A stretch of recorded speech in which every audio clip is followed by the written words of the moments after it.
O, živijo. Spet jaz v sedlu. Cel teden je padal dež, tako da sem komaj čakal, da grem spet malo ven. Danes vam bom povedal nekaj o prehrani pred, med in po kolesarjenju. Se pravi, danes je torek, 11. februar. Pokazalo se je sonce in se grelo na približno 7 stopinj Celzija. Komaj sem čakal res, da malo prezračim kolo. Za ta vikend k nam prihaja polarni mraz, tako da bojo temperature tam med -6 in 0 stopinj. Ampak tudi njih nameravam pričakati na koleso, ker baje, da bo sončno in suho. Danes piha tam do 20 na uro, tako da moram malo paziti te sunke vetra, ampak hujše sile ne bo. Se pravi, prehrana.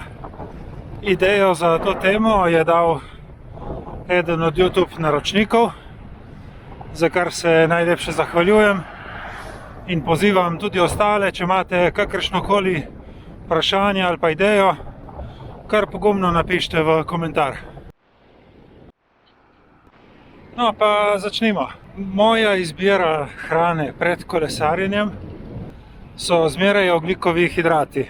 Če imam namen iti kolesariti dopoldan, potem to pomeni zajtrk, kakšen kos kruha, mogoče z margarino in z medom, kosmiči, banana. Če imam namen iti kolesariti daljše proge, 150-200 km, potem bom za ogljikove hidrate zbral že večerjo prejšnji dan, tako da bi pojedel kakšen krožnik makaronov in tako dobil dovolj energije za naslednji dan. Edina izjema so kakšna popoldanska kolesarjenja, tako kot danes. V tem primeru se pač zanašam na tisto, kar sem jedel za kosilo. Opozoril pa bi, da se pred kolesarjenjem izognete kakšni zelo slani hrani, naprimer kakšni pici, ker vas zna žeja na kolesarjenju fajn zdelati. Med kolesarjenjem imam s sabo v torbici zmeraj kakšne 2 ali pa 3 frutabere in ponavadi je to edina stvar, ki jo med kolesarjenjem pojem. Zdaj to je stvar okusa, lahko zberete tudi kakšno drugo energijsko ploščico.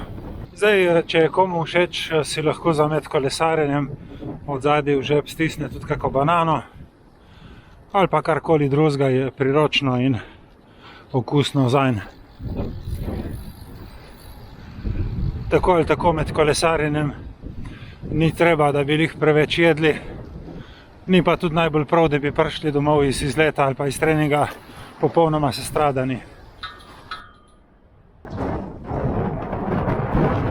Ok, zdaj prej, kakor povem še kaj jem po kolesarjenju, bi vse tiste gledalce, ki ste zdržali do tukaj, lepo prosil, če mi lahko na nek način sporočite, kaj v mojih videih vam je najbolj všeč.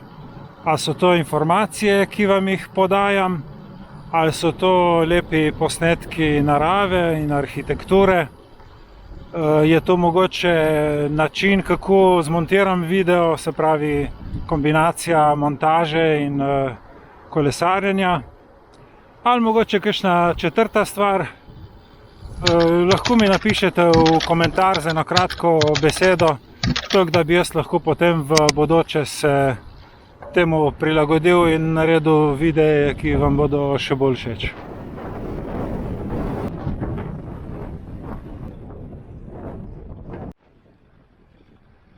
Ok, cool. Kar se tiče pa prehrane po kolesarjenju, pa jaz zmeraj izberem beljakovine, naprimer kakšen kos sira, kakšnega purana, piščanca, jogurt. Beljakovine so gradniki mišic, zato bojo po vadbi zakrpale vaša natrgana mišična vlakna in se s tem tudi krepi vaša mišična masa. Lahko boste tudi kje prebrali, da obstaja neko časovno okno, v katerem je vnos beljakovin najbolj učinkovit. Sicer je to nekje v roku 15 do 20 minut takoj po vadbi. Če pa namerava kdo od vas ali pa vaših prijateljev in znancev hujšati na kolesu, mu pa povejte, da ne bo pripravljen na to, da bo od začetka izgubljal maščobe, ampak bo tudi pridobival mišice.